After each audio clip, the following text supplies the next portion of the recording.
is Angela. I'm the founder of NiceSeats, and I'm going to show you how an original size NiceSeats seat cover works in Delta First Class. Alright, so take out the fabric,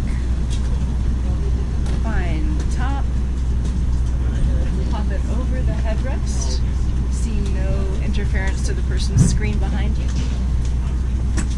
Pull it flat, make sure you tuck it in nicely. This is what you use to keep it in place. Tuck it into the sides, and you can finish the rest on the seat. So once you're seated, you can hold the elastic sides over the corners of the seat. And reverse your pocket for your on-seat storage space. So you see, this works in economy, it works in first.